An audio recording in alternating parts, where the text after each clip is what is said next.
Welcome back to the William Penn Coaches Show, hosted right here in Oskaloosa at the Wood Iron Grill. Wood Iron Grill has been an awesome sponsor pairing with William Penn Athletics and allows us to use their restaurant to come let you guys know what's going on inside William Penn Athletics.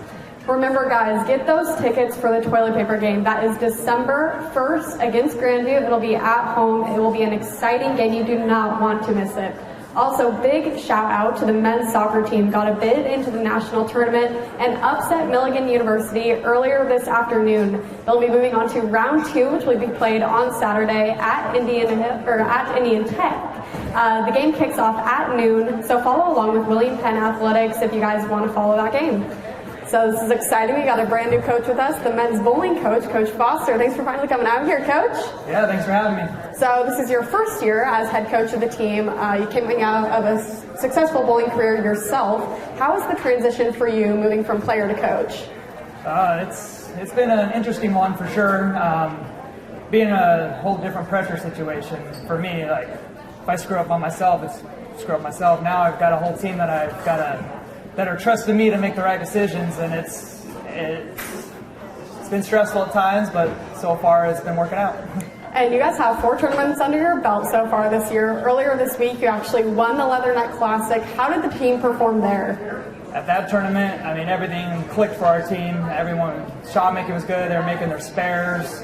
And when we got into match play, every single one of them stepped up when they needed to. And it was a big win for not only that team, but as a program. It was probably the biggest Tier 2 tournament out there. Then our team took it down for the first time in school history. So it was pretty exciting to be a part of. And you have an experienced team. You told me earlier, for some of those guys, you're their, third head coach? So these guys have been around for a long time.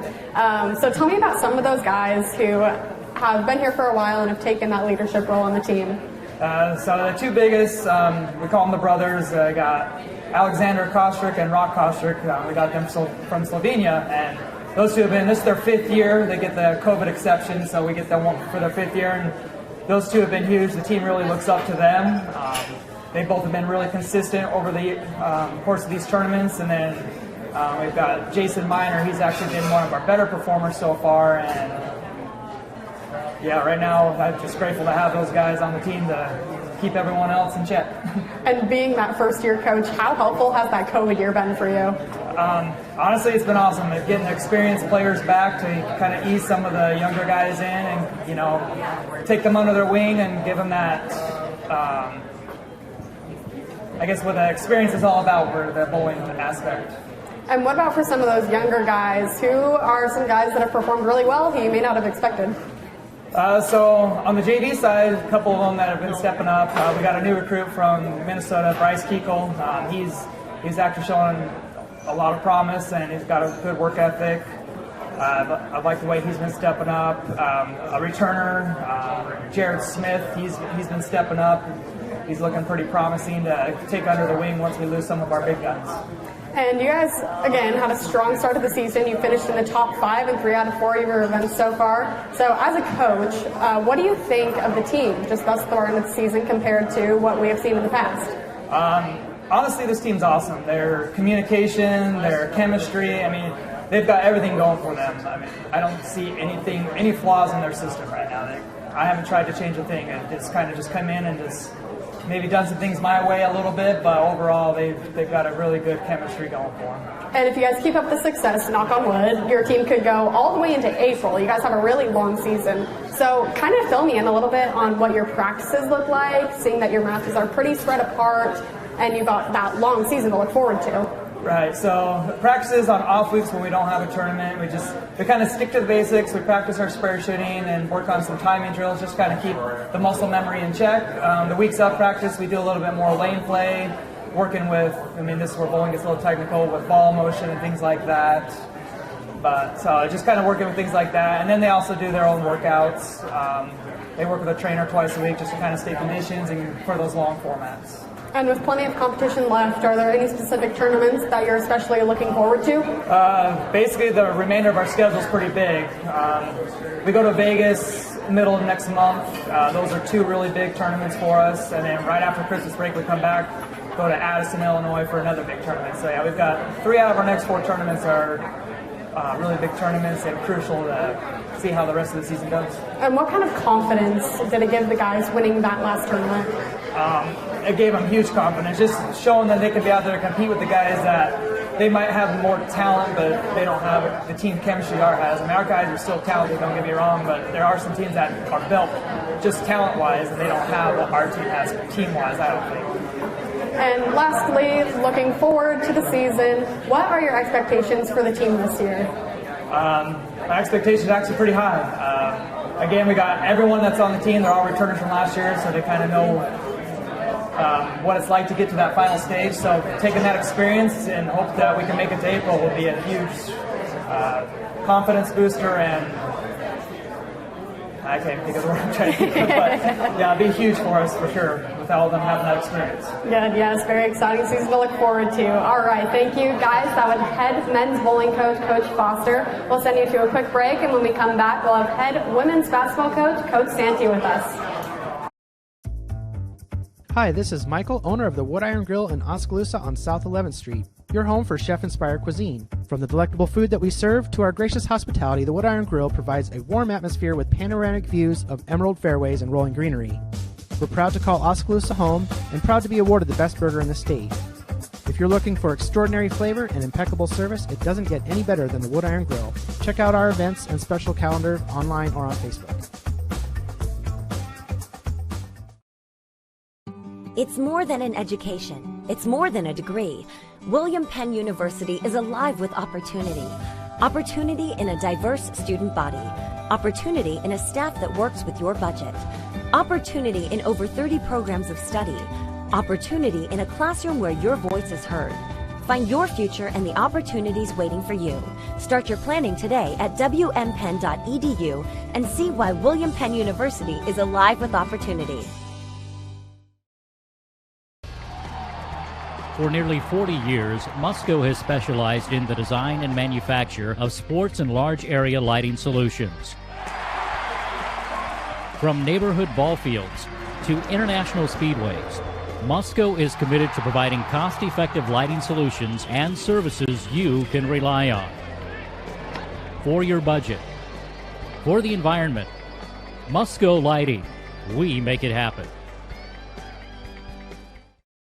Welcome back to the William Penn Coaches Show right here at the Wood Iron Grill. We got Coach Santi back in the hot seat. Thanks for coming back. Thank you for having me. So, Coach, you had kind of a tough start at this beginning of the season, but you also played some really talented teams. Your first conference game is coming up tomorrow, and so you've had a lot of games that you can take some feedback from. What have you guys learned from this first stretch?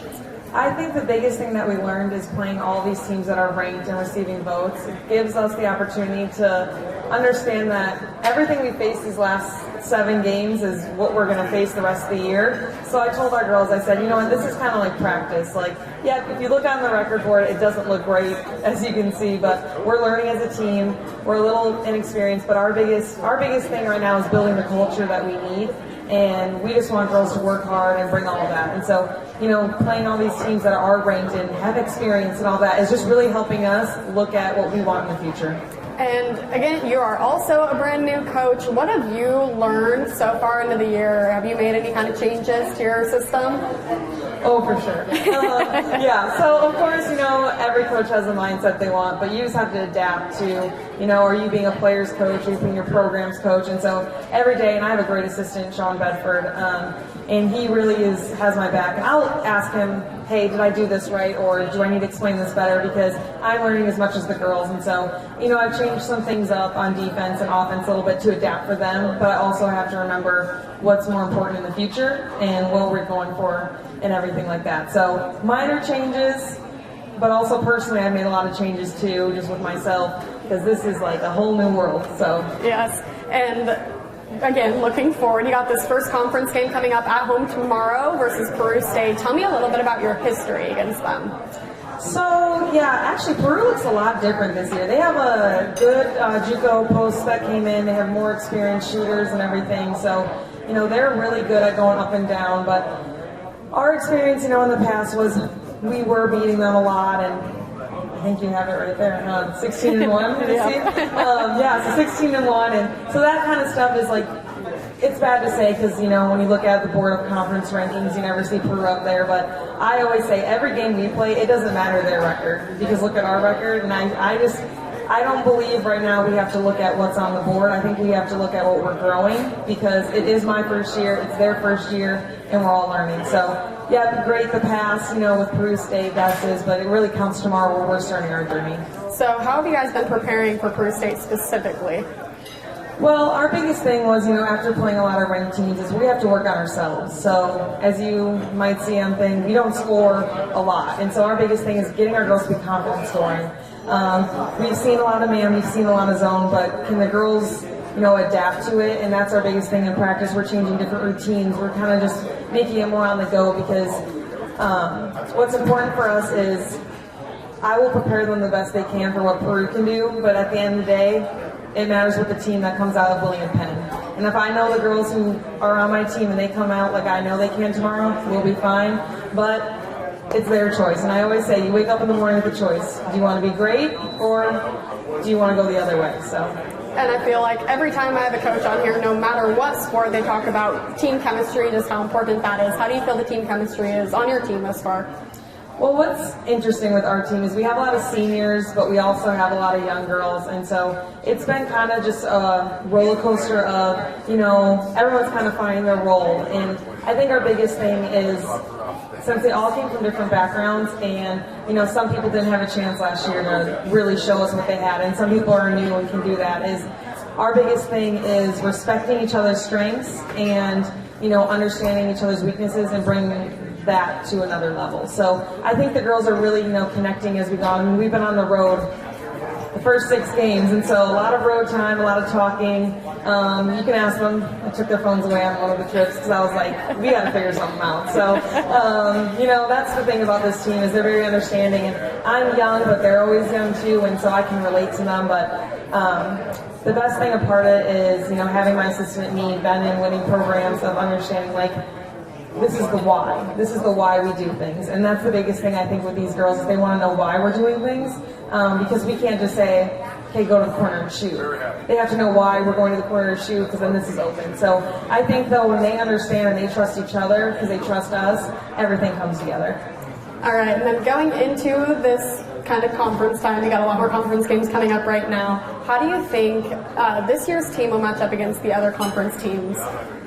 I believe every game we go in is a new game. I believe this team is so talented, it's crazy, but it really just, on the court that day, who wants it more? So I think that we can compete, because we've competed now with the number 3 team in the country our first game.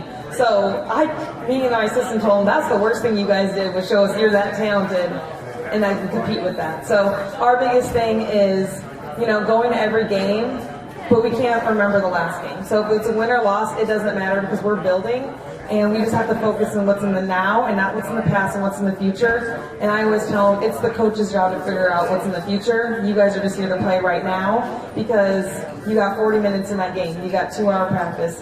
What are you giving now that you can take and bring tomorrow? So. And then lastly, how excited are you guys to finally be able to come back home and be able to play in front of that home crowd? Yeah, for sure. Well, what's kind of funny was everyone was asking me, and I was actually more nervous for our first home game than our away game in this whole entire career. So I'm like, I know everyone here because I played here and everything. And so, of course, you know, I just had this expectation for my team to be like, hey, like, this is our court. William Penn's a great place to play in, and some of them have never played there. And so I think now, you know, our stud shooter was struggling for a little bit, but I think, you know, being in that gym and actually finally being able to play with that energy, it was like, okay, we're good. So I think it was just it was a good timing to finally be at home because traveling is so exhausting, but also for the girls to, you know, see the support our community gives because we're so grateful for the support, and I love everyone who comes out and supports us, from the boosters to the community, my friends and family who come out. So I just think it's really important that, you know, my girls, you know, we give back to the community as much as we can, but if they can give what they can on the court and just bring effort, you know, we might not be the talented team on the court, but if we're going for those balls, that's something to be proud of. So I think we're pretty excited to keep going forward. All right, well, thank you guys. That was head women's basketball coach, Coach Santee. Good luck to you guys tomorrow. Look forward to watching. Thank you very much. We're going to send you guys to a quick break. When we come back, we'll have head men's basketball coach, Coach Henry, with us. Hi, this is Michael, owner of the Wood Iron Grill in Oskaloosa on South 11th Street, your home for chef-inspired cuisine. From the delectable food that we serve to our gracious hospitality, the Wood Iron Grill provides a warm atmosphere with panoramic views of emerald fairways and rolling greenery. We're proud to call Oskaloosa home and proud to be awarded the best burger in the state. If you're looking for extraordinary flavor and impeccable service, it doesn't get any better than the Wood Iron Grill. Check out our events and special calendar online or on Facebook. It's more than an education. It's more than a degree. William Penn University is alive with opportunity. Opportunity in a diverse student body. Opportunity in a staff that works with your budget. Opportunity in over 30 programs of study. Opportunity in a classroom where your voice is heard. Find your future and the opportunities waiting for you. Start your planning today at wmpenn.edu and see why William Penn University is alive with opportunity. For nearly 40 years, Musco has specialized in the design and manufacture of sports and large area lighting solutions. From neighborhood ball fields to international speedways, Musco is committed to providing cost-effective lighting solutions and services you can rely on. For your budget, for the environment, Musco Lighting, we make it happen. Welcome back to the William Penn Coaches Show here at Wood Iron Grill. We got Coach Henry, head men's basketball coach, back with us. Thanks for coming out again. Thanks for having me. So you have had a strong start to the season, 7-0 on the year so far. Let's look back to last weekend first. The team traveled to Indiana and walked away 2-0. Tell me a little bit about your expectations going into that weekend and how the team performed while you guys were there. Well, I didn't tell the players this, but I didn't anticipate going 2-0 in Indiana. I was hoping to get a split and get the heck back to Oski. Indiana's a long ways away, but we did get both wins, and that is a significant weekend for us moving forward. With all of our injuries and things that have happened, it was a great weekend for us as far as winning and losing. But man, that bus ride about killed me. I'm not a spring chicken anymore. Driving 8 hours back. Then we got into some, there was a car wreck or something in Chicago. We were stuck there for 45 minutes, so it made it worse. But 2-0. Normally the bus floats home, but it felt like it was grinding. Good team bonding experience, right? Yeah. But yeah, we played well. Kamari Newman hit 19 threes. He was 19 of 30 from three in the 2 days, and that's remarkable. And what makes it even more remarkable is we played at 7 p.m. on Friday and 2 p.m. on Saturday. So it was not very far apart for him to do that, and it's incredible what he accomplished individually for our team, hitting the game winner on Friday and then coming back and hitting 9 more threes on Saturday. A lot of good kids played well. Kavion Blaylock always gets us on a bad night, 14-9. I'm really excited about Malik Thomas and what he's doing in his 6th year of eligibility. With coming off of a concussion, he's really added a spark. Now, he doesn't score that much, but he just gets after it and gives us a glue guy. And the other night, especially late in the game, he got a couple big steals. And it's just great having him back. And a kid like that who coached for a year and then comes back to be a player, understands everything a little bit more. So I'm really happy for him.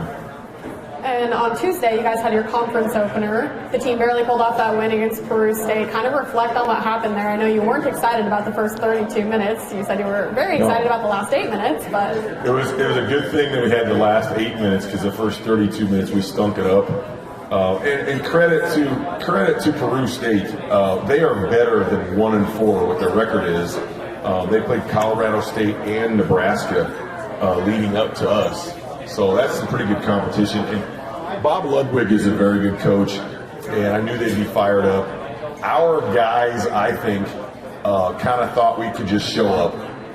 And then we got punched in the mouth about 5 times, and I wasn't sure we had the personnel to pull that out.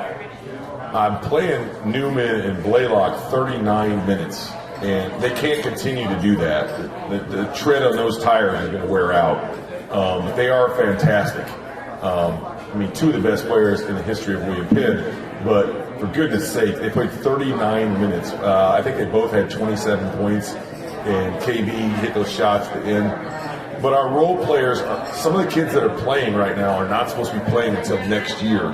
You know, we're out Hugh Cager, we're out Josh Watkins, we're out Ahmad Pinder. But next man up, some of these guys are stepping up, and we just continue to win. And like you said, it was close. Off air, you said it scared you. Probably going to have more of those people. You know, we're not going to be winning games by 40. It's just, for a while, it's just not going to happen. I say for a while, that kind of sounds arrogant. But maybe we won't at all. I don't know. But we already hit 2 game winners of our first 6-7 wins, and I don't know what's coming. We have a statement in our program. It's let's just win, baby, by 1 or 100. So the other night was 3. There you go. Counts as a win. So what did your practices look like after that game? Was there a little bit higher level of intensity, or after the Peru State after game, the Peru like State yesterday game? And today? Yes. Yesterday was light. Coach Sandquist was really grumpy because I made a comment about how our offense stunk, and that wasn't the word that I used. So he was kind of grumpy, trying to prove that the offense was fine. So he kind of got after it a little bit, and we practiced a little longer than I thought. And tonight I skipped practice. I got to be honest with you. It was date night. I didn't go, so I don't know how practice went. I heard Leighton Owens rolled his ankle, but I'll be back at practice tomorrow. I probably should admit that with my boss right here. I didn't put in for PTO either, so that might get me in trouble with Audison, but we'll see. I'll take the repercussions later. Well, Coach, you guys got 3 non-conference games coming up to finish off the month. You got your first conference game out of the season, but that really kicks off once December starts. So tell me a little bit, do you kind of prepare for the non-conference and the conference games differently? Very much differently. That's a great question. That people may or may not understand is that when it's a conference game, it means so much more. We want to win every game, don't get me wrong. We prepare for every game, you know, scouting-wise, prep for everything. But when it's a conference game, it's like you're playing a cousin. You know, you want to beat your cousin way more than you do some stranger, or your brother, your sister. You know, if you're playing your brother, you want to beat your brother. I always say it like that, like our conference is a family because we have to see each other every year. We don't see Columbia or Indiana South Bend or Bethel every year. We see Grandview and Evangel and Mid-Am every year. That makes them kind of like family. You don't want to lose your brother. You don't want to lose your sister in chess, right? No. Absolutely not. No. So that's the way it is for us. We prepare a little more, and we know we're playing for a ring and cutting a net. There's no net in beating IU South Bend. There's a net to be cut when you beat Grandview and Peru and Graceland and all them. So that's what we talk about, and getting rings. You don't get a ring for beating Faith Baptist, you know.